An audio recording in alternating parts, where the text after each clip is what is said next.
Hey, mari kita belajar sedikit saling.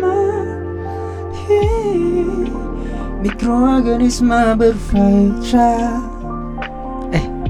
Dah start pun je. Sorry. Assalamualaikum dan salam sejahtera. Baiklah, hari ini kita sambung lagi ya sesi pembelajaran kita sebelum ini. Masih lagi di dalam bab 1, iaitu mikroorganisma. Dan sebelum ini kita telah pun mempelajari subtopik yang pertama, iaitu 1.1, iaitu dunia mikroorganisma. Dan di situ kita telah mempelajari definisi tentang mikroorganisma tersebut, dan kita telah pun tahu mengenai flora normal, okey? Dan kita telah mengetahui tentang pengkelasan bagi mikroorganisma itu. Ada 5 semua, ingat tak? Okey, cuba ingat sekarang. Okey? Okey, dah ingat kan? Cuba. Kalau tak ingat, cuba tengok video balik yang hari itu, okey? Kemudian kita telah mempelajari di dalam pengkelasan itu ada ciri-ciri tertentu, termasuklah habitatnya di mana, saiznya bagaimana, bentuknya macam mana, okey? Pembiakannya bagaimana pula, okey? Dan kita juga telah juga mempelajari dan memahami tentang faktor-faktor yang mempengaruhi pembiakan dan juga pertumbuhan bagi mikroorganisma. Okey ya?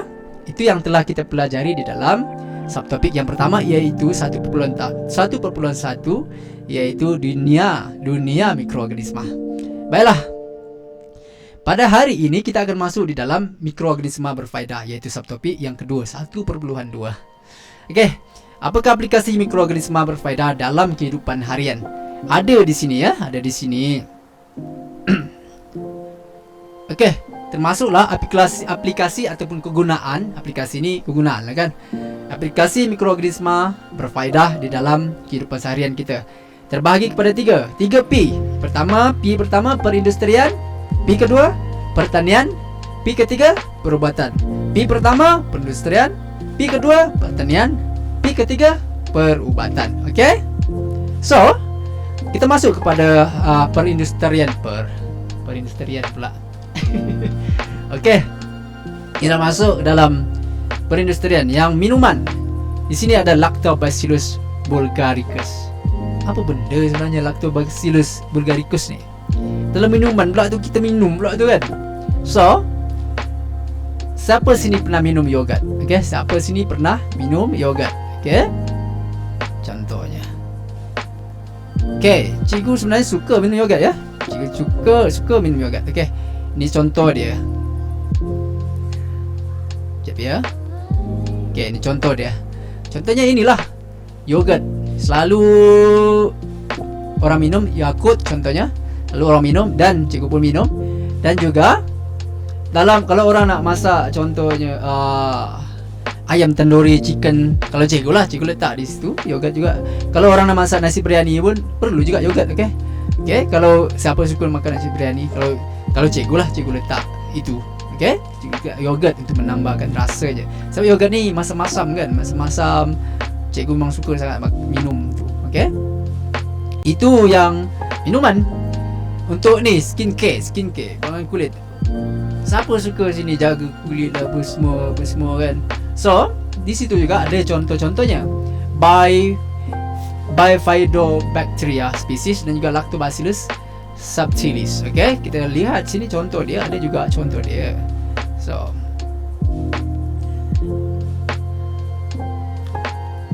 So istilah baginya ini adalah sebenarnya probiotik. Tengok harga dia bukan main ya.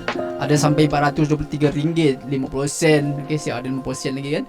So di sini adalah contoh-contoh skin product yang menggunakan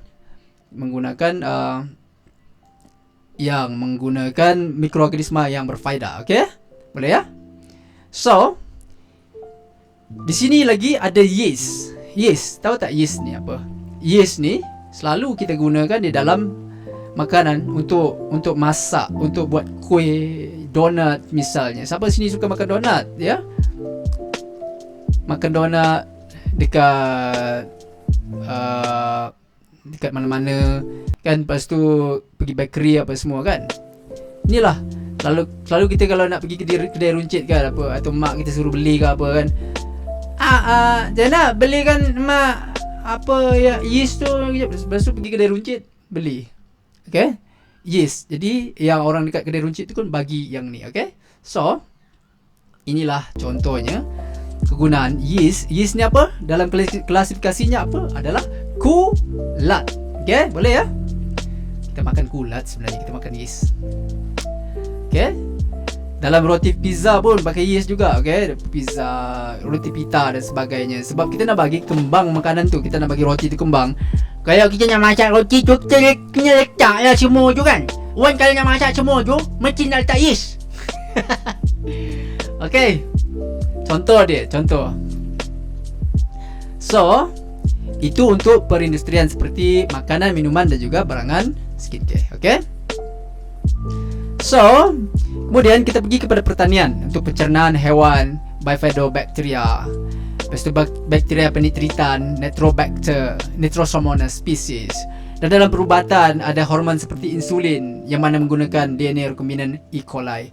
Apa ni kan DNA rekombinan? Sebenarnya DNA rekombinan ni dia menggunakan DNA. Apa itu DNA? DNA itu adalah kita punya kod genetik bagi E. coli. Kod genetik bagi E. coli ataupun DNA deoxyribonucleic acid. So di dalam hormon seperti insulin, dia menggunakan rekombinan DNA bagi bakteria E. coli. Okey, faham? Itu yang pertama untuk perubatan. Dan kita juga ada antibiotik seperti penicillin. Okey, antibiotik. Selalu kita sebut antibiotik. Beli pergi klinik, okey, untuk dapatkan preskripsi daripada doktor untuk dapatkan penicillin, antibiotik. Okey, ini antibiotik sebenarnya. Dan juga vaksin menggunakan rotavirus, salmonella species, poliovirus. Dan sekarang ini kita sangat peka dengan vaksin ini kerana sekarang ni musim pandemik. Semua orang tahu kan, pandemik COVID-19, dan kita pun telah terangkan dalam kelas yang pertama hari itu. So we have to at least know something about this, so we are being aware of this. Kita mesti tahu sekurang-kurangnya sesuatu tentang ini agar kita lebih peka dengan perkara ini. Faham? Boleh ya? So, kenapa cikgu tak akan terangkan sangat situ lebih mendalam? Kerana di buku ini meminta kita, okay, buku ini meminta kita untuk menjelaskan peranan mikroorganisma dalam bidang perubatan, pertanian dan perindustrian. Okay, so cuba alang-alang dah dekat rumah ada phone masing-masing kan, ada telefon, ada smartphone kan, ada WhatsApp, ada Zoom, ada Google Meet. Bolehlah bergunakan benda ini. Contohnya nak buat perbincangan secara dalam talian. Okey, boleh ya? Buat video conference ataupun wah sangat canggih bunyi dia kan. Buat meeting di dalam video dengan rakan-rakan dalam 3 hingga 5 orang. Boleh ya? Cuba. Sebab kalau kita tak cuba sekarang, bila lagi kan? Inilah masanya untuk kita mencari pengalaman untuk menggunakan aktiviti seperti ini. Okay? Dan cuba memahami proses penghasilan makanan atau produk perindustrian lain dalam menggunakan mikroorganisma. Okay? Cuba untuk lakukan, boleh ya? Sebab di sini kita akan ada aktiviti inquiry. Untuk inquiry ni untuk kita bertanya, untuk lebih curiosity kita lebih untuk memahami sesuatu. Okay ya? Kena buat benda ni kerana pertama tadi kita perlu ada perbincangan, kedua kita kena tanya diri kita. Boleh ya? And then seterusnya kita pergi kepada potensi kegunaan mikroorganisma dalam bioteknologi dan kelestarian alam sekitar. Okey. Perkembangan dan kemajuan dalam bioteknologi, terutamanya bioteknologi hijau, telah menjanakan dan menjayakan idea potensi penggunaan mikroorganisma untuk merawat sisa kumbahan dan menghasilkan ekoenzim melalui penepaian sisa pertanian. Apa tu kan? So, orang sebut bioteknologi. Apa sebenarnya bioteknologi? So, basically secara ringkasnya yang kita perlu faham, bioteknologi itu adalah satu teknologi. Teknologi tahu kan? Teknologi yang dibangunkan dengan menggunakan pengetahuan di dalam biologi untuk kegunaan kehidupan seharian kita. Okey? Faham? Boleh? Dia menggunakan teknologi dalam biologi, termasuklah pengetahuan tentang organisma, termasuklah juga mikroorganisma ini untuk kita gunakan di dalam kehidupan kita seharian. Okey? Boleh ya?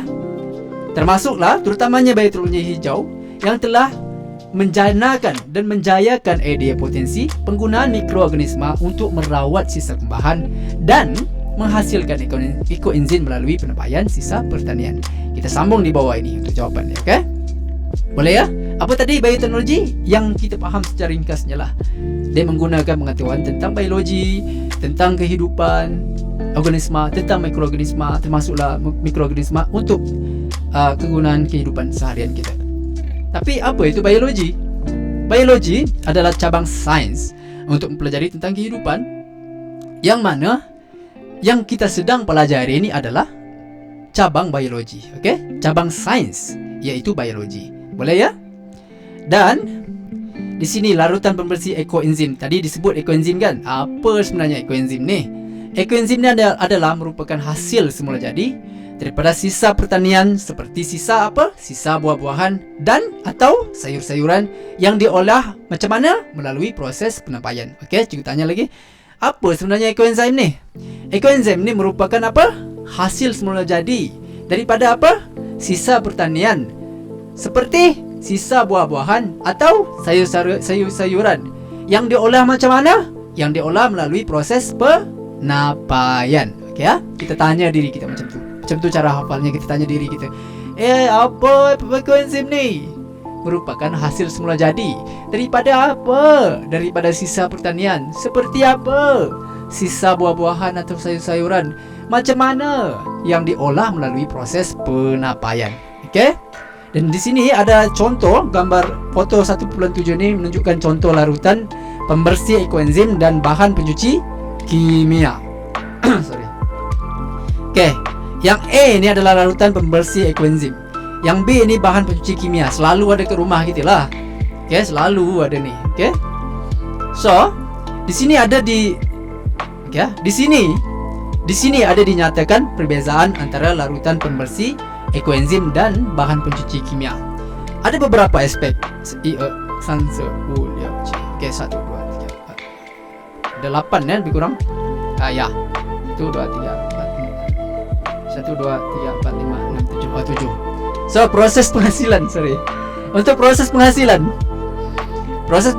untuk larutan pembersih ekoenzim ini, macam mana tadi dia dihasilkan? Tidak baca dah. Melalui apa? Penyampaian sisa pertanian seperti buah-buahan dan sayur-sayuran. Okey? Penyampaian, okey? Penghasilannya seperti itu melalui penyampaian sisa pertanian. Dan untuk bahan pencuci kimia pula macam mana? Digunakan apa? Digunakan bahan kimia. Simple saja. Bahan pencuci kimia, bahan kimia. Larutan pembersih ekoenzim, penyampaian apa? Sisa pertanian. Okey, boleh? Kemudian ini yang penting, tindakannya terhadap lemak dan gris. Apa tu lemak dan gris? Selalu ada tempat makan kita yang berminyak-minyak, tu lemak, okey, dan grisnya. So, enzim di mana di dalam ekoenzim menghuraikan lemak dan gris kepada molekul yang lebih kecil. Okey, enzim ni sebenarnya sejenis protein yang berada di mana? Yang berada dalam ekoenzim tu, dia akan menguraikan lemak dan gris tu kepada apa? Kepada molekul yang lebih kecil. Nanti kita akan terangkan kenapa dia. Kepada molekul yang lebih kecil diuraikan. Okey, enzim di dalam ekoenzim, apa dia buat? Dia menguraikan lemak dan gris kepada apa? Kepada molekul yang lebih kecil. Itu tindakan bagi ekoenzim terhadap lemak dan gris, larutan pembersih ekoenzim. Okey? Tapi bagi bahan pencuci kimia pula, surfaktan dalam bahan pencuci kimia mengimulsi lemak dan gris kepada buih. Apa itu surfaktan? Dia juga mengimulsi ya. Surfaktan ini sebenarnya adalah daripada perkataan Inggeris sebenarnya ya. Perkataan bahasa Inggeris, iaitu surface active agent. Okey, surface active agent. Dan dia singkatkan kepada surfactant. Dan telah pun dimelayukan kepada surfaktan. Okey. Jadi di sini secara ringkasnya sebenarnya dia adalah satu bahan agen aktif. Bahan agen aktif permukaan. Bahan agen aktif permukaan yang berada di mana? Di dalam bahan pencuci kimia itu. Dan mengimulsi. Mengimulsi ni macam memisahkan, sebab dia tak boleh bercampur. Okey. Dia mengimulsi lemak dan gris kepada buih. Dia memisahkan lemak dan gris itu kepada apa? kepada buih. Tadi kalau ekoenzim itu kepada apa? Kepada molekul yang lebih kecil. Kalau bahan kimia ni kepada apa? Pencuci bahan kimia ni kepada buih. Okey, boleh faham dan ingat ya? Kita kena faham dulu baru ingat, okey? Kita sebaliknya, tapi dia kena dua-dua faham dan ingat. Okey? Daripada aspek penggunaan pula, untuk ekoenzim ni dia lebih mudah untuk digunakan. Kenapa perlu lebih mudah? Kenapa perlu lebih mudah? Kerana tidak perlu disental, kerana lemak dan grease tadi mudah ditanggalkan. Okey, lemak dan grease tadi tu dah menjadi pun molekul yang lebih kecil. Okey, enzim tadi telah menjadikan lemak dan grease kepada molekul yang lebih kecil, jadi dia tidak perlu lagi disental kerana sudah mudah untuk ditanggalkan. Bagaimana pula dengan bahan pencuci kimia? Perlu disental dengan kuat. Okey, perlu disental dengan kuat. Untuk saliran ada potensi untuk tersumbat tak? Kalau kita pergi singkir kan, tersumbatlah singkir ni. Okey, dia tersumbat macam tu. Sebenarnya untuk larutan pembersih ekoenzim, keberangkalian dia tu kurang. Kenapa? Sebab tadi kan yang molekul yang mana daripada lemak dan grease tadi tu kan, yang lemak dan grease itu molekulnya enzim dalam ekoenzim telah menguraikan lemak dan grease kepada molekul yang lebih kecil kan tadi kan, pernyataan yang pertama. Jadi apalah? Jadi molekul kecil yang dihasilkan oleh enzim itu tidak lagi menyumbatkan seliran sebab dia dah kecil dah. Okey? Boleh nampak tak? Sebab ada enzim di situ. Apa yang menyebabkan lemak dan grease itu terurai kepada molekul yang lebih kecil? Sebab ada enzim. Enzim itu, yang molekul kecil yang dihasilkan oleh enzim itu tidak lagi menyumbatkan seliran. Itu untuk larutan pembersih ekoenzim. Tetapi untuk bahan pencuci kimia, buih yang dihasilkan oleh surfaktan ataupun ejen aktif permukaan itu telah boleh menyumbatkan seliran. Buih yang dihasilkan oleh surfaktan itu boleh menyumbatkan seliran. Okey? Sebab dia tak macam ekoenzim tadi yang telah menukarkan lemak dan grease itu kepada molekul enzim yang lebih kecil. Okey, faham tak? Kita cuba fahami. Okey? Boleh? So, kosnya ekoenzim ni rendah. Untuk bahan pencuci kimia tinggi. Penghasilan sisa kurang. Okey, sebab dia mesra alam. Ada situ alam sekitarnya mesra alam. Untuk bahan pencuci kimia penghasilan sisa banyak. Jadi alam sekitar dia mencemarkan alam sekitar. Okey, boleh ya? Okey. So kita masuk kepada page ataupun muka surat yang terakhir ya. Ini muka surat yang terakhir. Jadi kita akan masuk kepada serum Bacteria lactobacillus. Serum Bacteria lactobacillus digunakan untuk merawat sisa dan enap cemar dalam sistem saliran. Mengapa kita perlu menggunakan serum Bacteria lactobacillus? Dan bukannya bahan kimia untuk menyingkirkan bahan pencemar di dalam sistem saliran? Sudah pastinya terjawab di atas tadi kan. Kita ingin mengurangkan pencemaran alam sekitar. Kita mau meminimaliskan, kalau boleh tak ada pencemaran alam sekitar daripada bahan kimia tersebut. Okey? Boleh? Jadi inilah kegunaan serum Bacteria lactobacillus. Pertama sekali, dia membantu pencernaan hewan ternakan. Okey? Dan boleh digunakan untuk membuat kompos. Kompos ni apa? Kompos ni adalah satu kompos baja organik. Okey? Boleh? Kemudian dia memajukan industri perikanan dan menghasilkan enzim, okey, dan juga merawatkan sisa kumbahan dan menyingkirkan bau busuk. Okey? Boleh ya? So,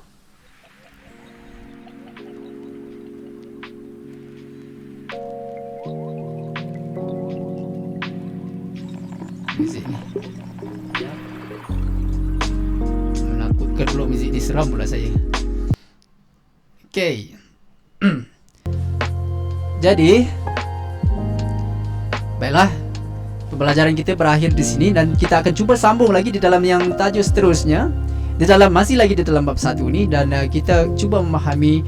Nanti cikgu takut buat video terlalu panjang, nanti macam mana? Nanti dia jadi berat lagi.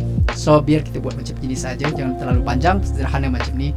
Baiklah, cikgu mengharapkan semua dapat memahami apa yang kita pelajari pada hari ini, iaitu termasuklah aplikasi mikroorganisma berfaedah, termasuklah dalam perindustrian 3P ya, perindustrian, pertanian dan juga perubatan.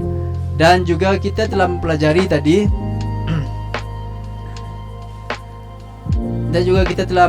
potensi kegunaan mikroorganisma dalam bioteknologi dan kelestarian alam. Termasuklah kita telah mempelajari ekoenzim. Tadi telah diberi contoh, iaitu mengenai pembersih larutan pembersih ekoenzim dan juga bahan pencuci kimia yang telah dibandingkan. Ternyata larutan pembersih ekoenzim itu lebih baik. Dan kita telah pelajari tentang serum bakteria Lactobacillus species. Okey. Baiklah, sampai di sini saja kelas kita pada hari ini. Moga juga harap semua pembelajaran kita pada hari ini bermanfaat dan kita akan sambung lagi selepas ini, insya-Allah. Assalamualaikum dan salam sejahtera.